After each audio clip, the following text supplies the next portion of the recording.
பேசின ஒரு பழக்கத்தில் சரி நான் முதல்ல பேச ஆரம்பிச்சுட்டு அப்புறம் கேள்வி பதிலுக்கு போயிடலாம். எங்கேருந்து ஆரம்பிக்கிறதுன்னு தெரியல. ஏன்னா இந்த படம் ஆரம்பிக்கிறதே ஒரு நிறைய சண்டை சச்சரவுக்கு நடுவில் தான் இந்த படம் முதல்ல தொடங்குது. முதல்ல அந்த இயக்குனரும் இந்த நடிகரும் ஒன்று சேர அந்த அந்த விஷயம் தொடங்குனது வந்து எங்களுக்கே எதிர்பார்க்கல. நானும் என்றைக்குமே இவரோட வேலை செய்யக்கூடாதுன்னு இருந்து, அவரும் என்னோட வேலை செய்யக்கூடாதுன்னு இருந்து, அதுக்கப்புறம் அவர் ரொம்ப சாதாரணமான ஏன்னா 2 பேருக்கும் பெருசாக தனிப்பட்ட முறையில் கோவம் எதுவும் இல்லாதனால ஒரு சின்ன பூ மலர்வதை போல் அந்த அன்பு அவ்வளோ நேரம் கோவம் எல்லாம் மறந்து ஒரு அன்பாக மலர்ந்து அதுக்கப்புறம் அவர் கதை சொல்லி அதுக்கப்புறம் படப்படப்படம் எல்லாமே நடந்துருச்சு. கிட்டத்தட்ட எனக்கு அவர் 2009 தெரியும்னு நினைக்கிறேன். இல்லை சார், 2009 தெரியும். இன்றைக்கி தான் மத்தியானம் பேசணும். அவருக்கு நேஷ்னல் அவார்டு வரும்போது நான் அவரை என்னோடய தென்மேற்கு பொருட்காட்டு படத்துக்கு ஆடியோ லான்ச்சுக்கு இன்வைட் பண்ண போனேன். நானும் அவர் மட்டும் தான் இருந்தோம். அவருக்கு மெசேஜ் எதுவும் நான் தான் படித்து சொன்னேன். ஃப்ளைட் டிக்கெட் எதுவும் நான் தான் படித்து அப்படி சொன்னேன். ஸோ இது ஒரு பெரிய சர்க்கிள் ஒரு கம்ப்ளீட் ஆன மாதிரி இருந்தது. ஸோ இந்த படம் தொடங்கினதே ரொம்ப அழகான அற்புதமான ஒரு அனுபவம். அப்புறம் எங்கள் ப்ரொடக்ஷன் கம்பெனி சத்யஜோதி பற்றி ரொம்ப நாள் தெரியும். ஆனால் அவங்க 3ஆம் பிறை இதெல்லாம் அவங்க பண்ணவங்க, அது அங்கே தான் தொடங்கியிருக்காங்கிறது எனக்கு பெரிய ஆச்சரியம். சார், உங்கள் ப்ரொடக்ஷனில் வேலை பார்த்ததுல எனக்கு ரொம்ப பெரிய சந்தோஷம் சார், ரொம்ப பெரிய சந்தோஷம் சார். இது இவ்வளோ படங்கள் பண்ண இந்த நிறுவனத்தோடு நான் முதல் முறை சேர்ந்து படம் பண்ணது ரியலி ரொம்ப பெருமையாகவும் இருக்குது, ரொம்ப சந்தோஷமாகவும் இருக்குது. நாங்கள் எல்லாம் ரொம்ப சந்தோஷமாக படம் பண்ணோம் சார், ரொம்ப நன்றி அதுக்கு. அப்புறம் எங்கள் ஹீரோயின் நித்யாவோட நான் 2019 2020 19 அப்படின்னு சொல்லிட்டு ஒரு மலையாள படம், அதில் ஒரு சின்ன கெஸ்ட் ரோல். ஆக்சுவலாக அது ஃபீமேல் சென்ட்ரிக் ஃபிலிம். அந்த டைரக்டர் அவங்க பேர் இந்து. ஸோ அவங்க நித்யா தான் நடிக்கிறாங்க, எனக்கு தெரியாது. ஆக்சுவலாக இந்துவோட கதை அதை பிடிச்சி போய் அவங்களுக்காக பண்ணலான்னு சொல்லி போனது. அது அப்போ 2 பேரும் ஏதாவது நல்லா எல்லாம் சேர்ந்து ஒரு படம் ஒர்க் பண்ணுவோம் அப்படின்னு பேசிட்டு வந்தது.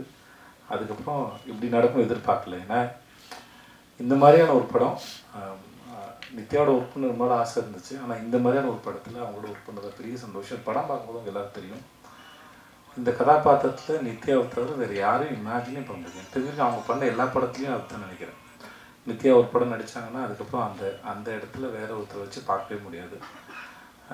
அதுதான் நித்யா. ஏன்னா அது சும்மா வந்தோம், இது சீனு, இது டயலாகு, ஓகே, இது கோரியோகிராஃபி, இதை நடிப்போம் அப்படின்லாம் இல்லை.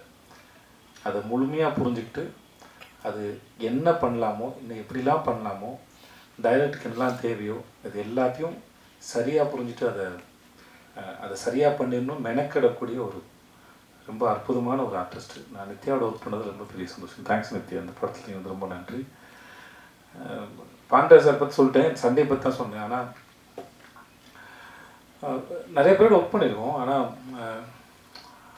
அது ஒரு பிரயாணம் மாதிரி வச்சுக்கோங்களேன். நம்ம ரொம்ப தூரம் பிரயாணம் போயிட்டே இருப்போம். அந்த பிரயாணம் செய்யப்பட்டு ஒரு 500 கிலோமீட்டர் பிரயாணம் பண்ணுறோன்னா ஒவ்வொரு கிலோமீட்டரும் மனசில் தங்காது. ஆனால் அது ஒரு 5-6 இடங்கள் எங்கேயாவது இலைப்பாறை இருப்போம், ஏதாவது இடத்த உட்காந்து ரசிச்சிருப்போம், எங்கேயாவது சாப்பிட்ருப்போம், எங்கேயும் சும்மா வெறும்னே இருந்திருக்கும். சில இடத்துல மேகங்கள் அழகாக ரசிச்சிருப்போம், படங்கள் எடுத்திருப்போம். அந்த ஞாபகங்கள் மட்டும் அந்த பிரயாணத்தினுடைய மெமரிஸ். அந்த மெமரிஸ் திரும்பி ஒரு முறை நினைக்கும் போது அந்த பிரயாணத்துக்கு போயிட்டு வரலான்னு தோணும். அந்த மாதிரி நான் அவரோட வேலை பார்த்துட்டு ரொம்ப அற்புதமான பிரயாணத்தில் இருக்கக்கூடிய ஞாபகங்களில் முக்கியமான ஞாபகம் இயக்குனர் திரு பாண்டியராஜனுடைய எழுத்தில் இயக்கத்தில் வேலை பார்த்தது. அஃப்கோர்ஸ் கொஞ்சம் கஷ்டமாக இருந்தாலும், அந்த மனுஷன் டார்ச்சராக இருந்தாலும், சில சமயம் சொல்லுவாங்கள்ல, இவரோட படத்தில் ஒரு பசங்க படத்தில் யாராவது பையனை அடிக்கிறதுக்கு ஆள் கூப்பிட்டு சார் ஒரு பையன் இல்லையா, அந்த மாதிரி ப்ரொடக்ஷன் கம்பெனி எங்களை அடிக்கிறதுக்கு ஆள் வச்ச மாதிரி இருந்தால் தான் பண்ணுறாங்க. அவங்க 2 பேரையும் நித்யா மேனன், விஜய் சேதுபதி வச்சு டார்ச்சர் பண்ணுங்க அப்படின்னு நினச்சா எப்படி இருக்குமோ அந்த மாதிரி தான். சும்மா சொல்கிறேன், நான் நிஜமாகவும் சொல்கிறேன். சும்மா மாதிரி நிஜமாக சொல்கிறேன், நிஜமாக மாதிரி சும்மா சொல்கிறேன். இது எப்படி சொல்லுவீங்கன்னு எடுத்துக்கோங்க. என்னன்னா படன்னு இருக்கும். ஆனால் இன்னும் அதை ரசித்தோம். ஷூட்டிங்லாம் முடிஞ்சதுக்கப்புறம், அந்த கடைசி நாள் முடிஞ்சதுக்கப்புறம் அங்கே உட்காந்து ட்ரெஸ்லாம் மாற்றிட்டு திரும்பி ஒரு 3/4 மணி நேரம் 1 மணி நேரம் உட்காந்து நாங்கள் எல்லாம் பேசிகிட்டு இருந்தோம். ஏன்னா அதை விட்டு போகிறதுக்கு மனசு இல்லை. இன்னும் இந்த ஷூட் வந்து இன்னும் ஒரு வாரம் சும்மா ஏதாச்சும் எடுக்கலாமா அப்படின்னு தோணுச்சு. அந்த அளவுக்கு. ஏன்னா அது ஒரு பெரிய குடும்பமாக இருந்தது. எல்லாருமே சரி, தீபாக்காவாக இருக்கட்டும், சரவணன் சாராக இருக்கட்டும், ரோஹனாக இருக்கட்டும், எங்கள் தங்கச்சி அறிஞ்ச ராகவதி, அவங்க பேர் என்ன சார், ரோஷினியாக இருக்கட்டும், குழந்தைங்களாக இருக்கட்டும், மகிழினி. ஆக்சுவலாக அந்த குழந்தை வந்து முதல்ல ஆண் குழந்தையா அந்த ஸ்கிரிப்டில். அவள் பேர் மகிழினி. மகிழ் வந்ததுக்கப்புறம் அதோட அவளோட சரியான சாய்ஸ்ன்னு சொல்லி இந்த படத்தில் எங்களை ஆசீர்வதிக்க வந்த தெய்வம்னா அது மகிழினி தான் நினைக்கிறேன்.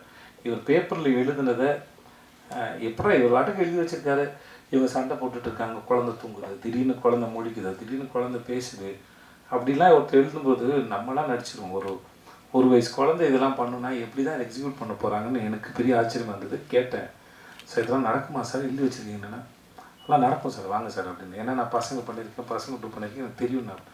நான் ஏதோ பேசுகிறாரு இப்போ, ஓகே அதெல்லாம் கொஞ்சம் வளர்ந்த குழந்தைங்க. இந்த குழந்தை எப்படி, எனக்கு பசங்க உள்ளே ஒரு குழந்தை வந்து வீட்டுக்குள்ளே ஓடிக்கிட்டே இருக்கும்ல, நான் அந்த ஷாட் ரொம்ப ரசித்தேன். அந்த ஒரு குழந்தை வந்து அந்த கதையோ அந்த காட்சியை வந்து ரொம்ப நிஜமானதாக உயிருள்ளதாக மாற்று. அந்த குழந்தை எதுலேயும் பார்ட்டிசிபேட் பண்ணாலும் பரவாயில்ல, அது சுற்றிக்கிட்டு இருக்கும்போதே வந்து அது ரொம்ப உயிருள்ளதாக மாறுது. அந்த மாதிரி மகிழ் அப்புறம் முத்துமணி மாலை 2 பேர் இருக்காங்க. முத்துமணி மாலை கூட கொஞ்சம் வளர்ந்த குழந்தை தான் அது. ஆனால் மகிழ் வந்து ரொம்ப குட்டி பாப்பா.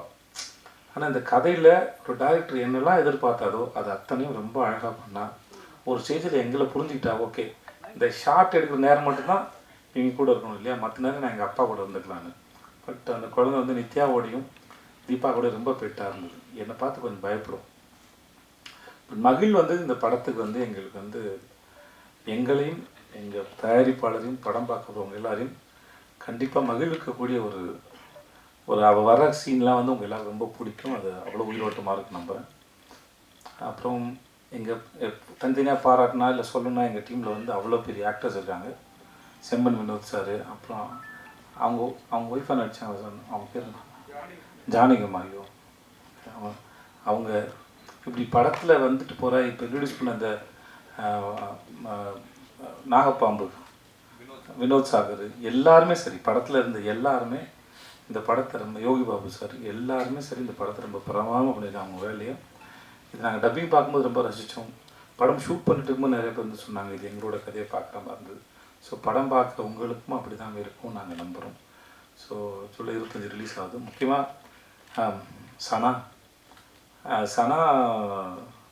எதிர்பார்க்கல. நான் வந்து ஒரு ஆல்பமே வந்து இவ்வளோ சிறப்பாக பண்ணி தருவாருங்கிறது வழக்கமாக அது பண்ணுறது தான். பட் நம்ம படம் வரும்போதில் கொஞ்சம் எல்லாம் சரியாக அமைஞ்சுன்னு ஒரு பயம் இருக்கும். பட் சனா வந்து இந்த படத்துக்கு ரொம்ப பதமாக பண்ணி கொடுத்தாரு. கேமராமேன் சுகுமார், ஆர்ட் டைரக்டர் வீரசிம்மர், முக்கியம் ஃபைட் மாஸ்டர் கலை. எனக்கு அந்த பையனை வந்து 2019 தெரியும். எல்லா ஃபைட்டையும் சூப்பராக பண்ணி கொடுத்தாங்க கலை.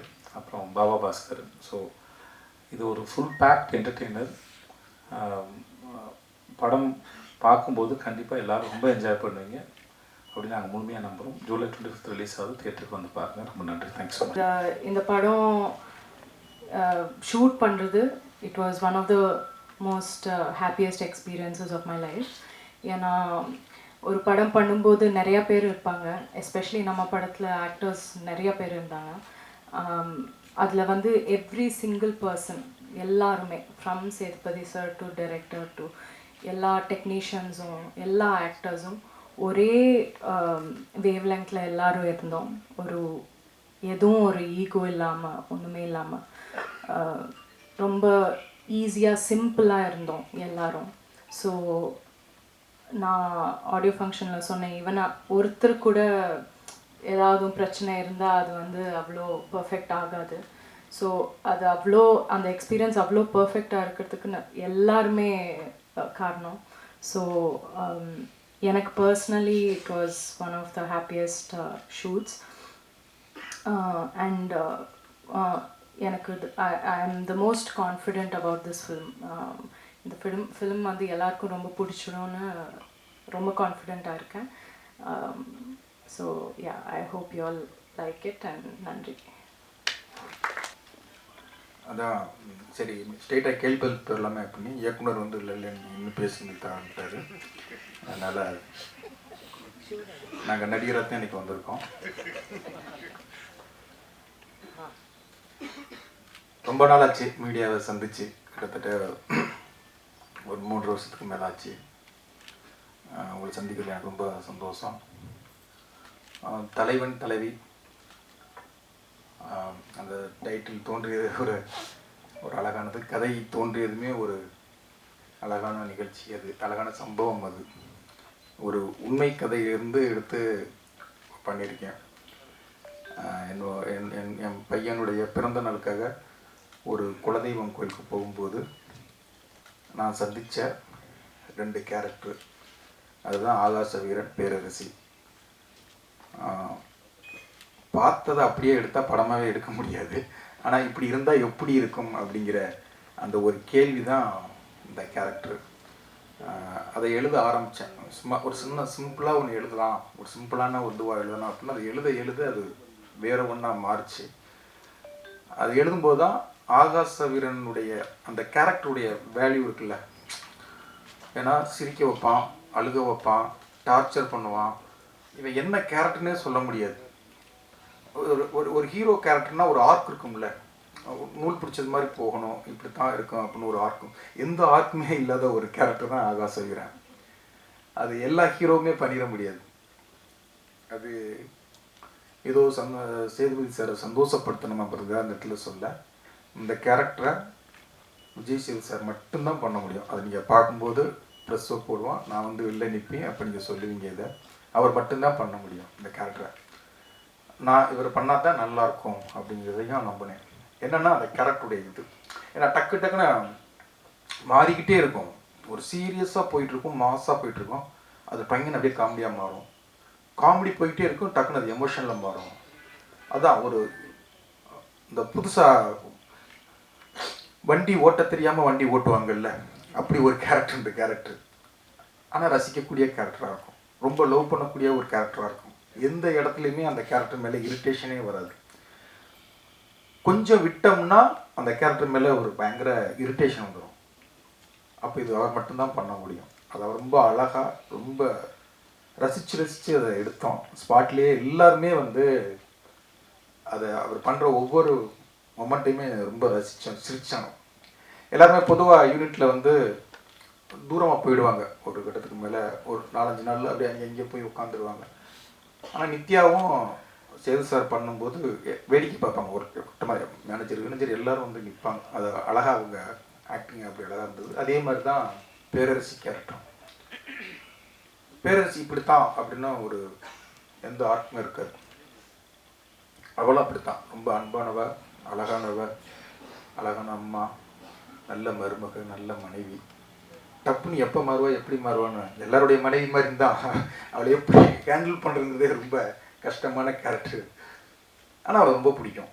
ரொம்ப ஹஸ்பண்ட் அப்படி லவ் பண்ணுவாள். அப்போ இந்த கேரக்டர் யார் பண்ணுறது அப்படின்னா அது நித்யாவை தவிர வேறு ஒரு ஆப்ஷன் எனக்கு இல்லவே இல்லை. நான் இது வரைக்கும் 11வது படம், எனக்கு 10 படங்கள்லையுமே என்னுடைய ஹீரோயின் நான் நினச்ச ஹீரோயின் எனக்கு வந்ததே கிடையாது. முதல் தடவையாக என்ன ஸ்கிரிப்டில் எழுதணும் நித்யா மேனன் தான் இது ஹீரோயின்னா எனக்கு இந்த படத்தில் வந்திருக்கு. அப்படி இந்த படத்துக்கு நான் நினச்ச ஹீரோயின் கொடுத்த என் தயாரிப்பாளர் சத்யஜோதி தியாகராசன் சாருக்கும், செந்தில் சார், அர்ஜுன் சார்,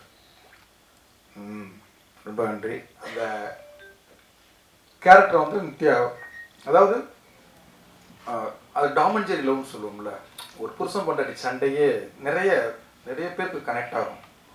அவங்க ஹஸ்பண்டோ அவங்க மனைவியோ அது வந்து 2 பேரும் என்னமோ உண்மையாகவே இவங்க வாழ்ந்தாங்களோ அப்படிங்கிற அளவுக்கு சாருடைய மனைவி வந்து கோவப்படுற அளவுக்கு 2 பேரும் அவ்வளோ உண்மையாகவே இவங்க வாழ்ந்துருக்காங்கடா அப்படிங்கிற அளவுக்கு அழகாக நடிச்சு கொடுத்தாங்க 2 பேருமே. ஆனால் கொஞ்சம் டார்ச்சர் தான் சார். ஏன்னா முதல் நாள் 2 நாள் சேது சார் மட்டும் வச்சு எடுத்துட்டேன். 3வது நாள் தான் 2 பேர் காம்பினேஷனும் சாஃப்டாக ஆரம்பித்தேன். நித்யா மேனுக்கு வந்து சாமி கும்பிட்டு அப்படி ஒரு மணி வச்சுட்டு கும்பிட்டு போங்க. இந்த சாங்கில் பார்த்தீங்கல்ல, அது அப்பா ரொம்ப சாஃப்டான டேரக்டர் அப்படின்னு அவங்க நினச்சாங்க. அப்புறம் 2 பேரையும் வச்சு ஒரு லவ்வர்ஸ் பேசிக்கிற மாதிரி ஒரு சீன் எடுத்தேன். அது உட்காந்தே தான் பேசணும், ரொம்ப ஜாலியாக சிரிச்சுக்கிட்டே எடுத்தோம். அது சீனும் நல்லா ரொம்ப வந்தது. படம் ஃபுல்லாக அப்படி தான் இருக்கும் அப்படின்னு நினச்சாங்க. அப்புறம் கொஞ்சம் ஸ்பீடாக ஷிஃப்டிங் அப்படின்னேன்.